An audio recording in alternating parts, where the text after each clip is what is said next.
Here at Doug Kingsmore Stadium, the Palmetto rivalry concludes on the diamond for 2021. South Carolina's already won the first two games. Clemson tries to deny them the sweep on a beautiful Tuesday night for baseball. Hi, everybody, and welcome in with Ron Smith, Pete Hannity with you. So here we are. The rivalry game speaks for itself, but in May, you've got a USC team trying to lock up a regional host in the upcoming NCAA tourney. A Clemson ball club simply trying to win its way into at-large consideration. Thus, the stakes are even higher. Well, it's always high when these two teams play. I think this is the best rivalry in all of college baseball. Clemson has 21 in-state players. South Carolina has 13. These boys have seen themselves, have played against each other before. I know you saw both the USC and Clemson teams many times in your long career as head coach at Furman. Maybe, though, you never saw a slugger for South Carolina as good as this guy. Wes Clark tied for second in the nation with 18 home runs. He's hit 2 of them against Clemson this year. Well, he has massive power to all fields. 18 home runs speaks for itself. He has cooled off a little bit of late. He's hit most of his home runs at Founders Park. Caden Grice looking for his first hit in the series against USC, and this is freshman season. He's on his way to some big honors, probably the ACC Freshman of the Year. He's had some huge at-bats down the stretch, including a gigantic game against Louisville here a couple of weekends ago. Yeah, he just had a fabulous series, and this is a guy with 5 tools. Power, hits to all fields, he can run, you can also put him on the mound. Mark Kingston's Gamecocks go for a 29th win on the season. They lead off with Brady Allen, their top hitter, but he's been scuffling of late. Andrew Eister, the hero in the first 2 wins by USC against Clemson, bats second and right. Colin Burgess, best hitter for them in SEC play. The catcher at third. Clark at cleanup. At first base tonight, Mendham, a hero on Sunday in their win against Mississippi State.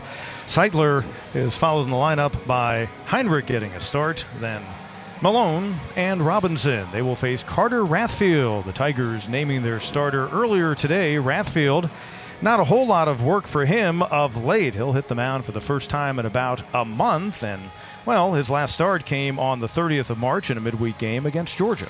Well, he's a guy that's going to either give you a really, really good start. It's feast or famine with him, but a really, really good arm. 92, 95 or a little higher, and an electric slider. So if he can command the strike zone, he's got a chance to be effective. Allen, the Gamecocks center fielder, 4 for 10 in the first 2 games in the series, played in late February, awaits the opening pitch. It's delivered at 6:02 and returned up the middle. Behind second base and throwing on to first is Sam Hall, scored 4-3 for out number 1. He's got an electric arm. 0-2 pitch, taking all the way, and a called strike 3. Caught the top of the zone for out number 2 and the first strikeout for the Tigers righty. 1-0 pitch. Skied to left. Seitler. And the side is retired. Tigers get a 2-out walk and strand a man. 1 in the books, a season finale in 21 for the rivals. It's Planet Fitness. Right back from where it came, knocks the glove off. Rathfield recovers. See if he's okay. He says he is. Wow. He had one go back through his legs on the opening batter of the ball game, and Seitler drills it, but Rathfield says he's fine.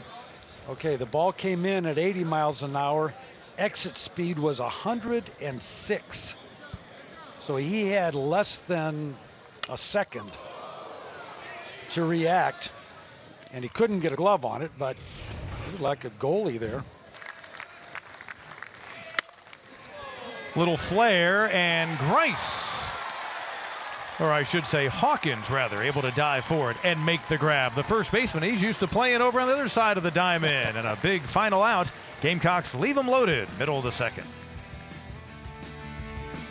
Burgess described as a scrappy leader by his head coach. 1-2 pitch. Foul tip held onto by the catcher Burgess for strikeout in the game for Wines. 2 good innings for him. First start of the year has started off just fine for the USC right-hander from Illinois. Trying to get through the inning, recording strikeouts for all 3 outs, and once again leave runners on base and a man stranded in scoring position for USC. That's been the MO so far for Rathfield. Payoff pitch. Chopper. Parker plays the hop. Has time. And that'll bring to an end the top of the third inning. South Carolina leaves them stranded on first and third. 7 left on base so far for the Gamecocks. It produced a lot of really good college baseball players. 2-2. Right side. Heinrich bobbles, has time, wide throw, but there's Clark, and then the collision. What do you know? The two guys we featured in our open getting together in an odd way. A little bit of a hobble for Grice. We'll see if he's okay. 3 in the books. We're scoreless. Heinrich. And the side retired in order. Second time in the game that South Carolina has gotten Clemson to go 1-2-3. After 4, we remain scoreless. Nice little slider as well. Right center field, pretty well hit. Teodosio on his horse, and he'll watch it go out of here. And Wes Clark, first run of the game delivered on his 19th home run of the season. Best we can tell for now, moves him by himself into second place nationally and in the SEC. Third home run against Clemson pitching this season, the 4th round tripper against the Tigers in Clark's career. Well, we talked about him having power to all fields, and Hughes knew it when that was hit. Just the way it sounded off the bat. The fastball down the middle, 93 miles an hour, and Clark was able to catch up to it, and again with his strength just drive it out of the park. Right center. So the home run prize he got to hang on to there in the dugout. And Hall, despite playing in just a 17th game this year, and the throw by Lloyd wide of third. Going to allow Wagner to come home, and they're also going to wave Brock.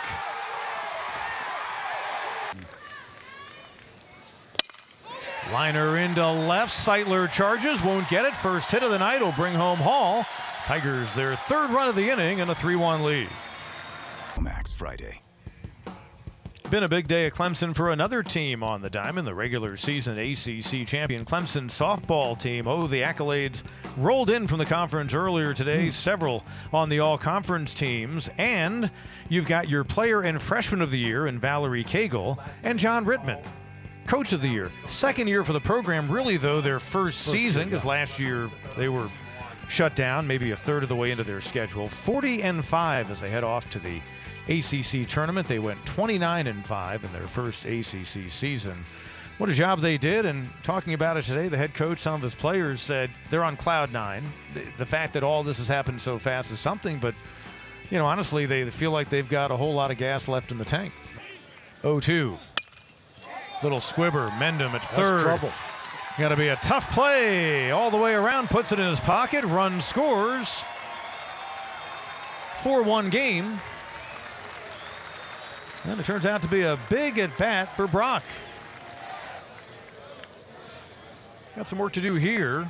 Gamecocks this season 3-15 when trailing after 7. Tigers a perfect 19-0. Nice job by Hall.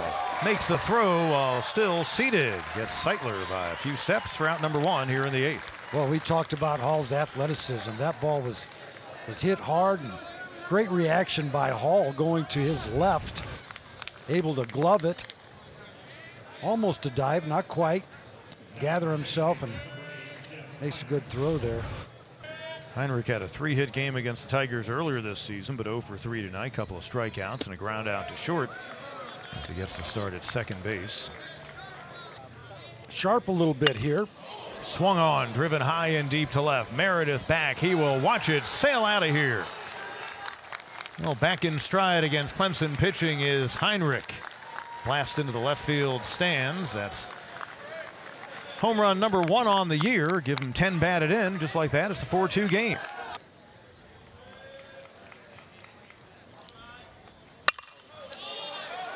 Way up there, Parker, the shortstop, calls for it. Makes it look a little adventurous at the end, but it's out number 3. Gamecocks get a run on the Heinrich homer. Bottom of the 8th upcoming, 4-2 Tigers. Gamecocks trying for the season sweep, but Clemson a 4-2 lead as we head to the bottom half of inning number 8. A Nice May night, a little bit chilly with some rain coming in later on here in Clemson, South Carolina. With Ron Smith, Pete Hannity back with you. We know it's a rivalry battle, but we also knew coming in it was going to be a battle of the bullpens. So kind of give me your assessment on that so far. Well, both starters had not had a lot of experience in starting and had pitched all that much. So you wouldn't expect them to have pitched much during the game. They both were fairly effective. Clemson's bullpen has been good all year, and so has South Carolina's, and they've really lived up to that reputation tonight. Yeah, Lloyd came on earlier for South Carolina, got out of a jam. And then Hoffman, I thought, a very important final out in the 8th inning with a man in scoring position, plus the part of the Gamecock order due up. We'll now see them coming up in the 9th inning. For the Tigers, Dylan Brewer, the 6th place hitter in the Clemson lineup, will start things out in the home 8th. Second inning of work for Parker Coyne.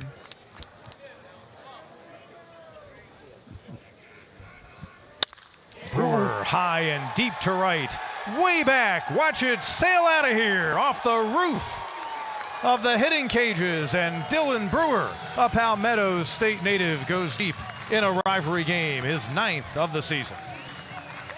Tigers have stranded 7.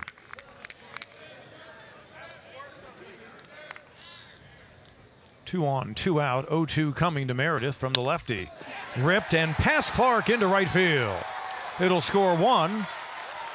Meredith will hold it first. Tigers take a 6-2 lead as Briar Hawkins comes across. Second run in the inning.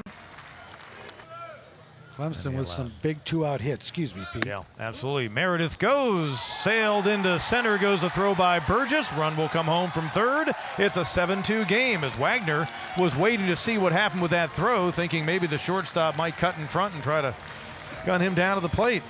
So the Tigers forcing the action there. An 0-for-4 night for the left fielder.